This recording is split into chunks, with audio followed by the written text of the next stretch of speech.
ஒரு இயக்கம் எப்படி நடத்தப்பட வேண்டும், ஒரு கட்சி எப்படி நடத்தப்பட வேண்டும், அதற்கு என்னென்ன தேவைகள் இருந்து கொண்டிருக்கின்றன, எந்த பொறுப்பை யாரிடம் கொடுத்தால் எப்படி நிறைவேற்றுவார்கள், இந்த நுணுக்கங்களை எல்லாம் மரியாதைக்குரிய இல கணேசன் அவர்கள் 89 துவங்கி பாரதிய ஜனதா கட்சியினுடைய எல்லா நிலைகளிலிருந்தும் பணிபுரிந்தார்கள்.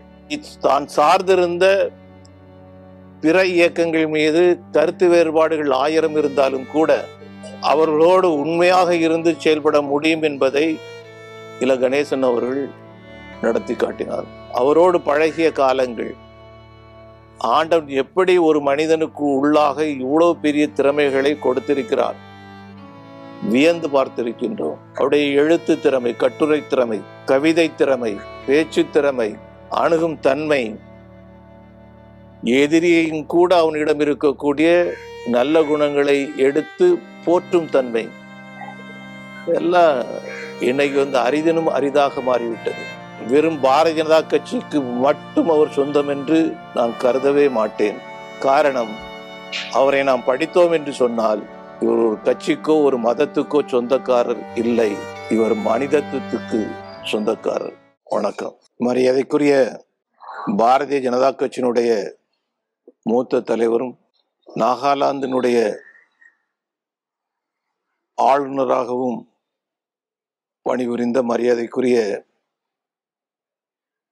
இல கணேசன்ஜி இன்று நம்மை விட்டு பிரிந்திருக்கின்றார்கள். அவர்களுக்கு நம்முடைய இதயபூர்வமான அஞ்சலி செலுத்துவது நம்முடைய கடமையாக இருந்து கொண்டிருக்கின்றது. மரியாதைக்குரிய இல கணேசன் அவர்கள் தஞ்சை மாவட்டத்தில் ஒரு சாதாரண குடும்பத்தில் பிறந்து விவரம் தெரிந்த நாள் முதல் RSS என்கின்ற பேரியக்கத்திலே தன்னை ஈடுபடுத்திக் கொண்டு அரசு பணி அவர்களுக்கு கிடைத்த போது அரசு பணியில் அவள் செயற்பட்டிருந்தாலும் கூட ஆத்மார்த்தமான ஈடுபாடு, நாட்டிற்காக உழைத்தல் என்கின்ற உந்துதலோடு கூட அரசு பணியை விட்டுவிட்டு சங்கத்தினுடைய முழுநேர ஊழியராக தன்னை ஈடுபடுத்திக் கொண்டார்கள். மரியாதைக்குரிய இல கணேசன் அவர்கள் முழுநேர ஊழியராக RSSல் சேர்ந்தபோது நம் நாட்டினுடைய கடைகோடியாக இருக்கக்கூடிய கன்னியாகுமரி மாவட்டத்தில் தன்னுடைய பணியை துவக்கினார்கள். கன்னியாகுமரி மாவட்டம், தூத்துக்குடி மாவட்டம், திருநெல்வேலி மாவட்டம், இப்படி தென்பகுதியில் இருக்கக்கூடிய அனைத்து மாவட்டங்களிலும்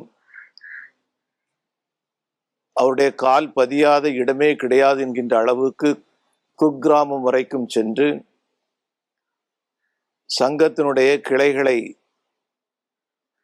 அமைப்பதிலே தீவிரம் காட்டி அதற்கு பின்பாக சங்கத்தினுடைய சில மாவட்டங்களுக்கான பொறுப்பாளராக விபாக் பிரச்சாரக் என்கின்ற நிலைக்கு உயர்ந்து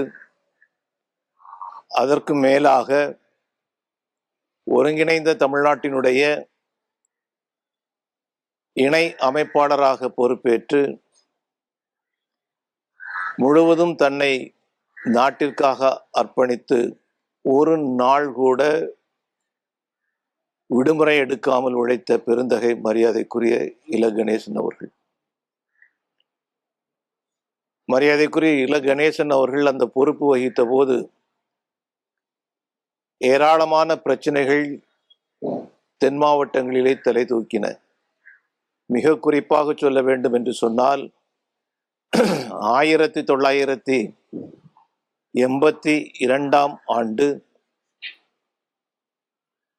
கன்னியாகுமரி மாவட்டத்தில் ஏற்பட்ட மண்டைக்காடு கலவரம், அதனைத் தொடர்ந்து ஏறக்குறைய 1.5 ஆண்டுகளாக நடந்து கொண்டிருந்த கலவரங்கள், இவற்றையெல்லாம் சீர் செய்யக்கூடிய வகையில் கதியற்று நின்ற பாதிக்கப்பட்ட இந்து மக்களுக்கு துணையாக நின்றவர் மரியாதைக்குரிய இல கணேசன் அவர்கள். 1982 மார்ச் மாதத்தில் ஏற்பட்ட கலவரம், அதனை விசாரிப்பதற்காக அன்றைய முதல்வர் மாண்புமிகு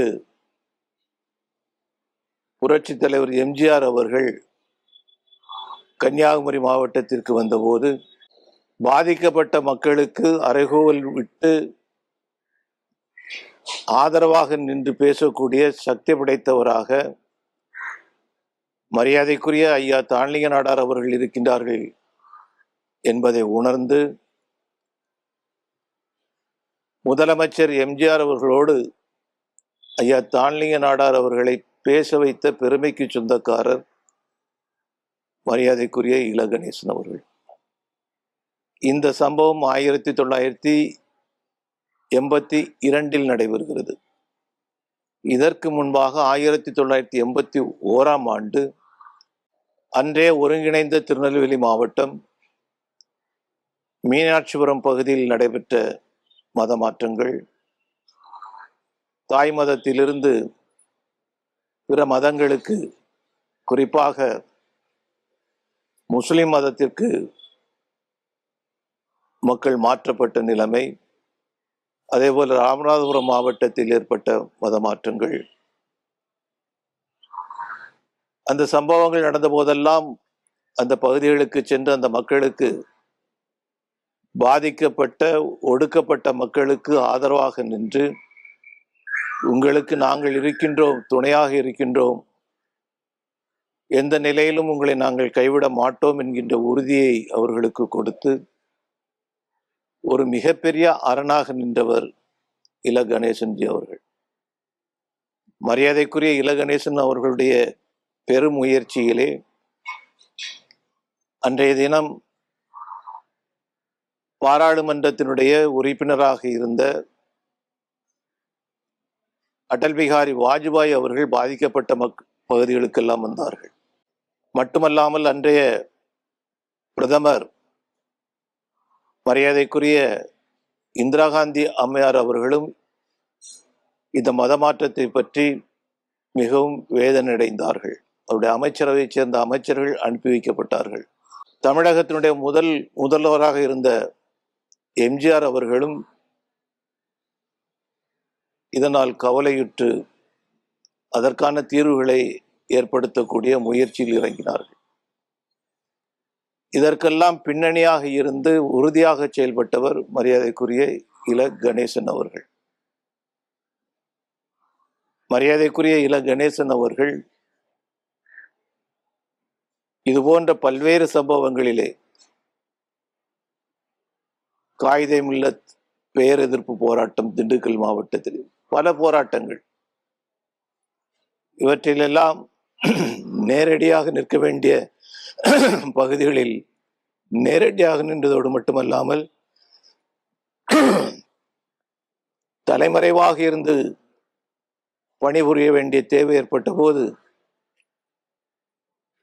தலைமறைவாகவும் இருந்து பணிபுரிந்து தான் கொண்ட லட்சியத்தை வெற்றியடைய செய்யக்கூடிய அளவுக்கு பணிபுரிந்தார்கள். அவருடைய சிறப்பு தன்மை குணங்களிலே ஒன்று, தான் எந்த அளவுக்கு நாட்டுக்காக உழைக்கின்றாரோ அதைவிட பல மடங்கு உழைக்கக்கூடிய பொறுப்பாளர்களை, இளைஞர்களை தேசப்பணியிலே ஈடுபடுத்தியது அவருடைய சிறப்பு குணங்களிலே ஒன்றாக அமைந்திருந்தது. ஒருவரை எப்படி உருவாக்கி கொண்டு வர வேண்டும், எப்படி பயிற்சி கொடுக்க வேண்டும், எழுத்து பயிற்சி, பேச்சு பயிற்சி, கூட்டங்களை நடத்தக்கூடிய திறமை, பொதுக்கூட்டங்களை நடத்தக்கூடிய திறமை, இவையெல்லாம் எப்படி கொடுக்கப்பட வேண்டும் என்று எப்படி பெற்ற தாய் தன்னுடைய குழந்தைகளுக்கு பாடம் எடுப்பார்களோ அதே போல நூற்றுக்கணக்கான இளைஞர்களை தேசப்பணியிலே இறக்கிவிட்டு அவர் கொடுத்த பயிற்சி, அதனுடைய பலன் இன்று பாரதிய ஜனதா கட்சி அனுபவிக்கக்கூடிய அளவுக்கு வந்திருக்கின்றது. மரியாதைக்குரிய இல கணேசன் அவர்கள் 1989 பாரதிய ஜனதா கட்சியினுடைய வளர்ச்சிக்காக பயன்பட வேண்டும் என்று பாரதிய ஜனதா கட்சிக்கு கொடுக்கப்பட்டார். அந்த நாளில் இருந்து பாரதிய ஜனதா கட்சியினுடைய முன்னேற்றத்திற்காக உழைத்தார்கள். மிக கடுமையான உழைப்பு. பாரதிய ஜனதா கட்சி என்னன்னு அப்படி யாருக்குமே தெரியாது. கன்னியாகுமரி மாவட்டத்தில் தவிர்த்து மற்ற இடங்களில் தெரியாது. கன்னியாகுமரி மாவட்டத்திலும் கூட 1984 பாராளுமன்ற சட்டமன்ற தேர்தல்களிலே மிகப்பெரிய வெற்றியை பெறக்கூடிய அளவுக்கு பாரதிய ஜனதா கட்சியுடைய வாக்குவன்மை இருந்தது. ஒரு சட்டமன்ற தேர்தலிலே, குளச்சல் சட்டமன்ற தேர்தலிலே பாரதிய ஜனதா கட்சி வெறும் 700 வாக்குகள் வித்தியாசத்திலே தோல்வியை தழுவியது. இந்து முன்னணி பேரியக்கத்தைச் சேர்ந்த ஒரு வேட்பாளர் 16 சட்டமன்ற தொகுதியிலே வெற்றி பெற்றார்கள். இதற்கெல்லாம் பின்னணியில் இருந்து தான் சங்கத்தை சேர்ந்தவராக இருந்தாலும் கூட பாரதிய ஜனதா கட்சிக்காக உழைத்த பெருமை இல கணேசன் அவர்களுக்கு உண்டு. ஆகவே அந்த அனுபவங்கள் எல்லாவற்றையும் எடுத்துக்கொண்டு ஒரு இயக்கம் எப்படி நடத்தப்பட வேண்டும், ஒரு கட்சி எப்படி நடத்தப்பட வேண்டும், அதற்கு என்னென்ன தேவைகள் இருந்து கொண்டிருக்கின்றன, எந்த பொறுப்பை யாரிடம் கொடுத்தால் எப்படி நிறைவேற்றுவார்கள், இந்த நுணுக்கங்களை எல்லாம் மரியாதைக்குரிய இல கணேசன் அவர்கள் 89 துவங்கி பாரதிய ஜனதா கட்சியினுடைய எல்லா நிலைகளில் இருந்தும் பணிபுரிந்தார்கள். இன்னைக்கு பாரதிய ஜனதா கட்சியில் இருக்கக்கூடிய நடைமுறைகளிலே பெரும்பான்மையான நடைமுறைகள் இல கணேசன் அவர்களால் கொண்டு வரப்பட்டது. 1995 95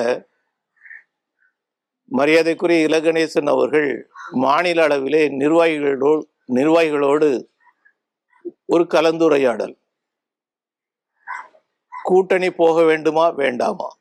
அப்ப இருந்த கேள்வி, எல்லாருடைய மனதிலும் இருந்த கேள்வி, யாராவது கூட்டணிக்கு வர்றாங்களா, நம்ம கூட்டணி போகிறோமா, யாரோட போகிறோமா, இல்லை, யாரோடும் போவதற்கு நாம் இல்லை, யாரோடும் நம்முடன் வருவதற்கும் இல்லை.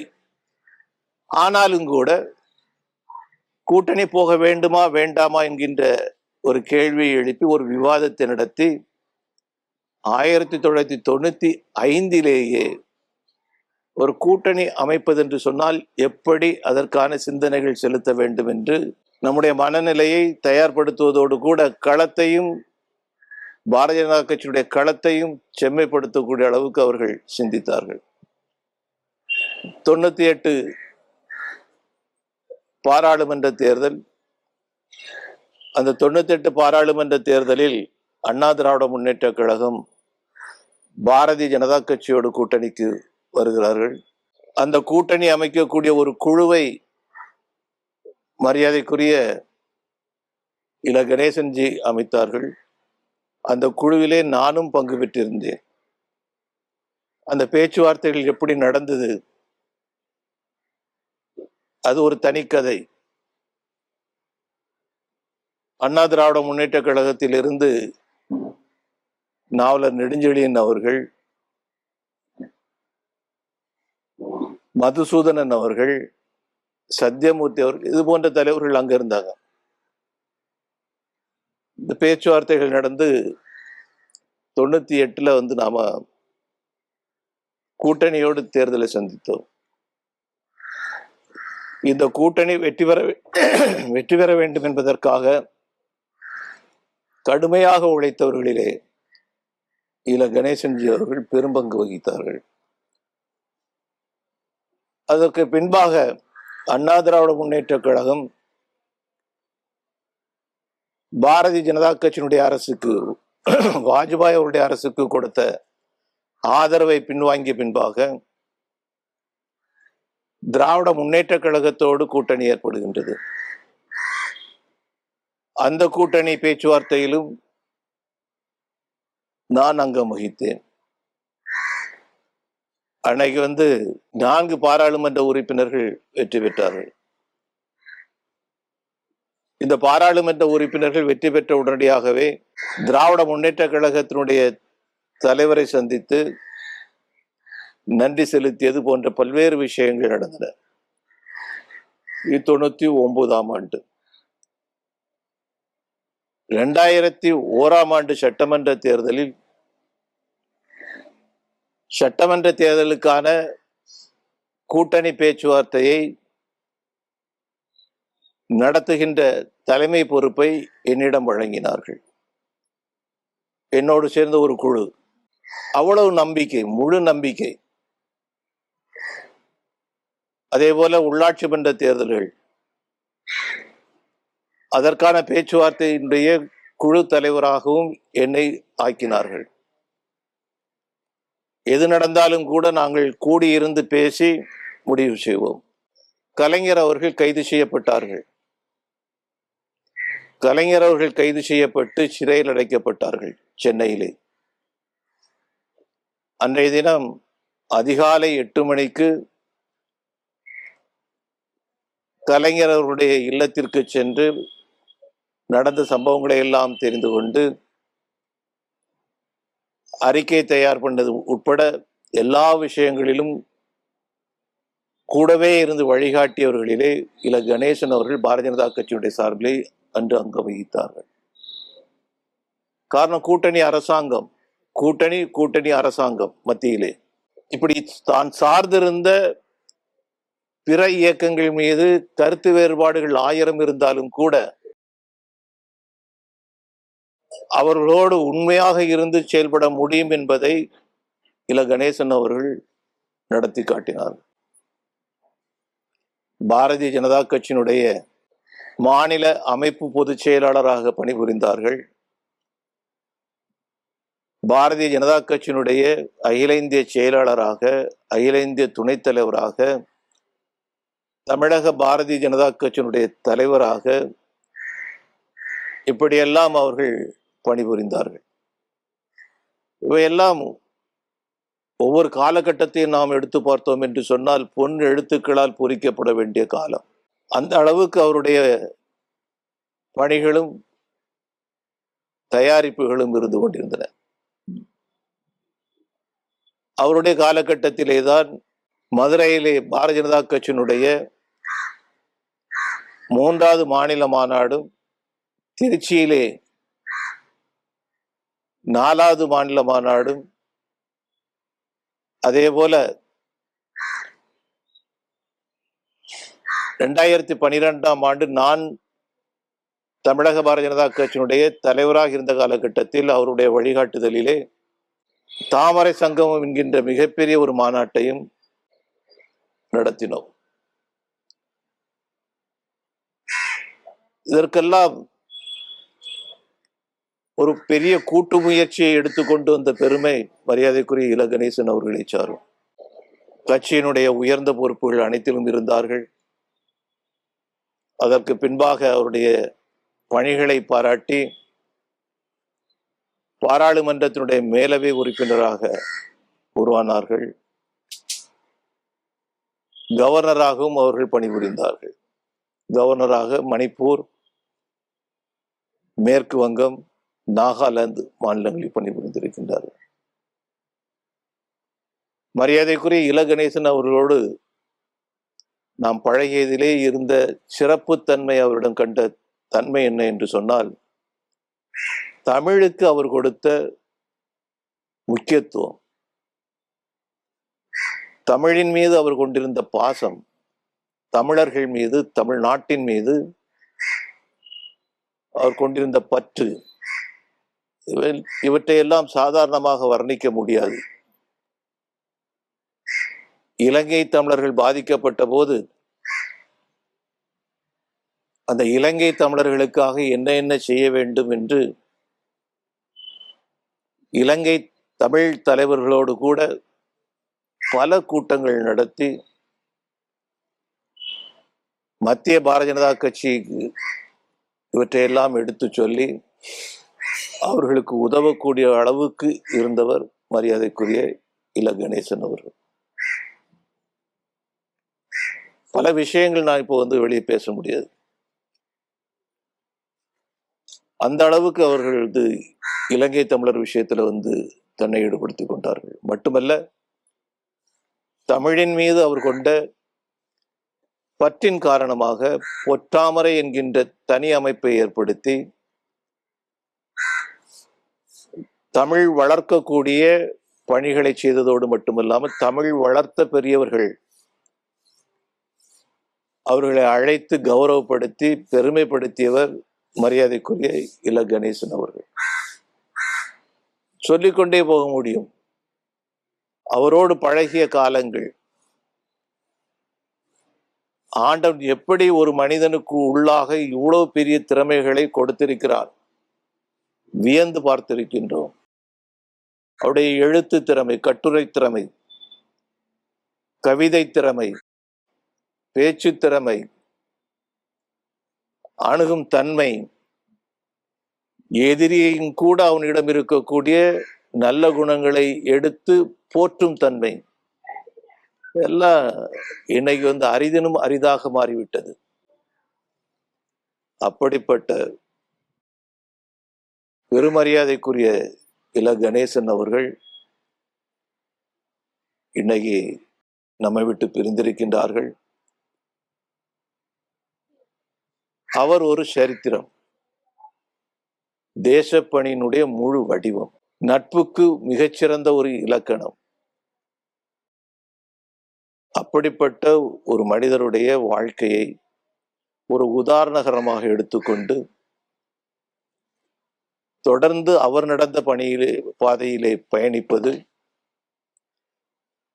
நாட்டை நேசிக்கக்கூடிய, தமிழை நேசிக்கக்கூடிய, தமிழனை நேசிக்கக்கூடிய, தமிழ்நாட்டை நேசிக்கக்கூடிய ஒவ்வொருடைய கடமையாகவும் இருந்து கொண்டிருக்கின்றது. இது வெறும் பாரதிய ஜனதா கட்சிக்கு மட்டும் அவர் சொந்தம் என்று நான் கருதவே மாட்டேன். காரணம்,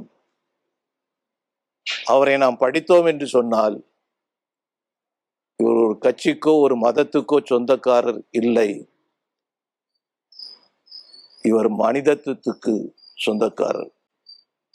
மனிதன் எப்படி வாழ வேண்டும், இருக்க வேண்டும் என்பதற்கு ஒரு எடுத்துக்காட்டு மரியாதைக்குரிய இல கணேசன் அவர்கள். அவரை போற்றுவோம், போற்றுவதோடு விட்டுவிடாமல் அவர் வகுத்த பாதையிலே பயணிப்போம். அதுதான் தமிழனுக்கு, தமிழ்நாட்டுக்கு, தமிழுக்கு சிறப்பு என்பதை நாம் புரிந்து கொண்டு அவருடைய கடந்த கால வாழ்க்கை நமக்கும் நம்மை சார்ந்தவர்களுக்கும் வழிகாட்டட்டும் என்று பிரார்த்திக்கின்றேன். அவருடைய ஆன்மா நற்கதி அடைய வேண்டும் என்று பிரார்த்திக்கின்றேன்.